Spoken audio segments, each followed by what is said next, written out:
विरोधी पक्षनेते धनंजय मुंडे आता आपल्यासोबत आहेत। धनंजय मुंडेजी, ज्या पद्धतीचं हे वक्तव्य आहे ते वक्तव्य तुम्ही ऐकलं असेल, संताप व्यक्त करण्याच्या पलीकडे काहीच करू शकत नाही, तुमची भूमिका काय?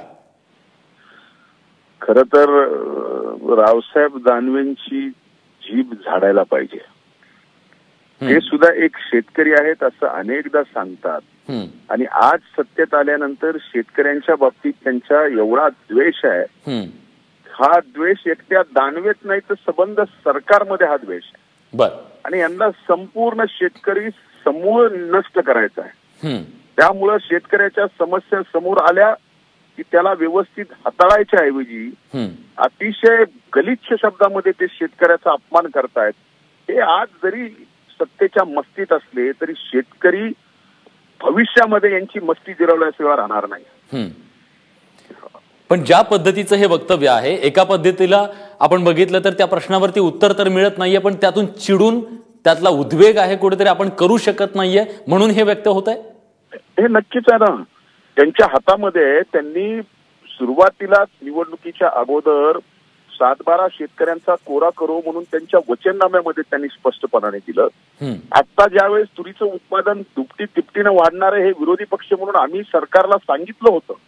आपण नियोजन खरेदीचं करा हेही आम्ही बोललो होतो, पण या बाबतीमध्ये पूर्णपणानं अतिशय ढिसाळ कारभार या ठिकाणी सरकारने केला।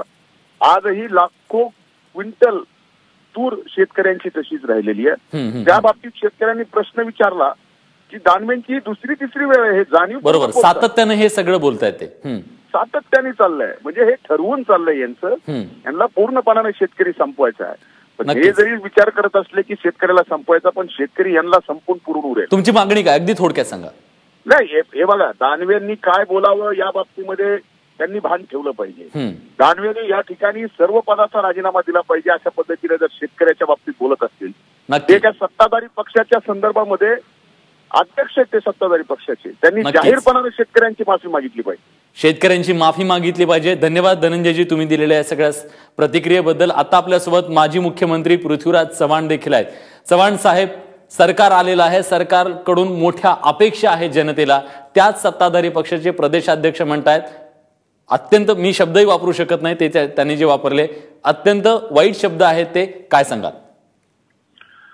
मी दानव्यांचं वक्तव्य टीव्हीवर ऐकलेलं आहे की त्यांची काही पहिली वेळ नाही बेजबाबदारपणे अशा प्रकारे वक्तव्य करण्याची। म्हणजे मला आश्चर्य वाटतंय की इतक्या महत्वाच्या पदावर अशा व्यक्तीला भारतीय जनता पक्षाच्या नेतृत्वाने ठेवलेलं आहे, आश्चर्य वाटतंय, पण तो त्यांचा अंतर्गत प्रश्न आहे। मला वाटतं की ज्या पद्धतीनं त्यांनी वक्तव्य केलंय तर पहिल्यांदा त्यांनी माहिती घेतलेली नाहीये।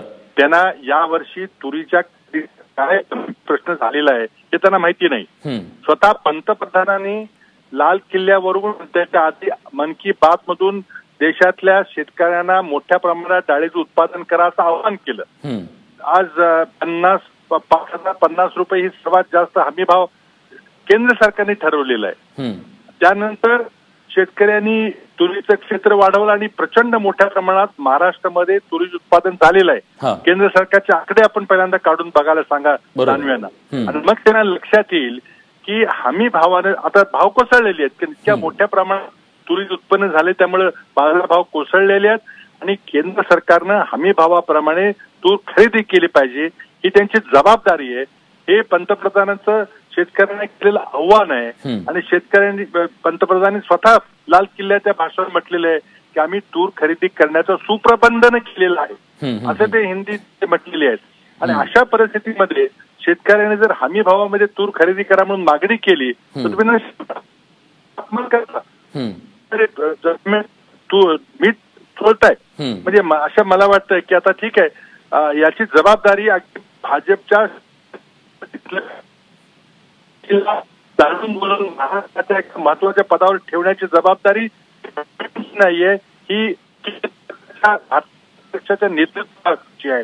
अशाच माणसाला जर महाराष्ट्रावर लादायचं असेल तर मग तो त्यांचा अंतर्गत प्रश्न, पण माझी किमान अपेक्षा एवढी आहे की या भाषेबद्दल दानवे यांनी शेतकऱ्यांची माफी मागितली पाहिजे आणि मुख्यमंत्र्यांनी याबद्दल आकडेवारी जी आहे ते स्पष्टीकरण केलं पाहिजे की किती तूर राहिलेली आहे, किती अजून घ्यायची आहे आणि शेतकऱ्यांनी भाव पाडून किती रुपयाची घेतलेले स्वस्तामध्ये नक्कीच. तीच प्रत पुन्हा नाफेडमध्ये यायला लागलेली आहे. हा सगळा प्रकार अतिशय गंभीर आहे आणि अतिशय असंवेदनशील पद्धतीनं दानवे यांनी वक्तव्य केलेलं आहे. त्यांना या पदावरून काढलं पाहिजे अशी मागणी, पण तो भाजपचा अंतर्गत प्रश्न आहे. पण आज काढलं नाही तर त्याची सर्वस्वी जबाबदारी ही भाजपच्या शीर्ष नेतृत्वावर असेल. नक्कीच. तेव्हा मुख्यमंत्री एका बाजूला जर म्हणत असतील की प्रत्येक दाणा जो आहे तुरीचा तो आम्ही खरेदी करू, तो ते आश्वस्त करतायत एका बाजूला, दुसऱ्या बाजूला प्रदेशाध्यक्षांची ही सगळी भाषा आहे.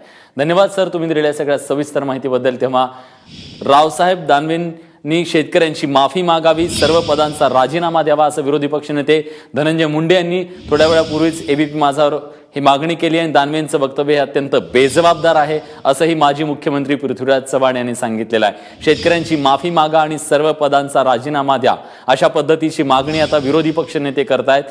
ज्या पद्धतीचं वक्तव्य रावसाहेब दानवे यांच्याकडून शेतकऱ्यांच्या बद्दल चाललेलं आहे, तेव्हा या सगळ्याबद्दल आता विरोधकांकडून संताप व्यक्त केला जातोय.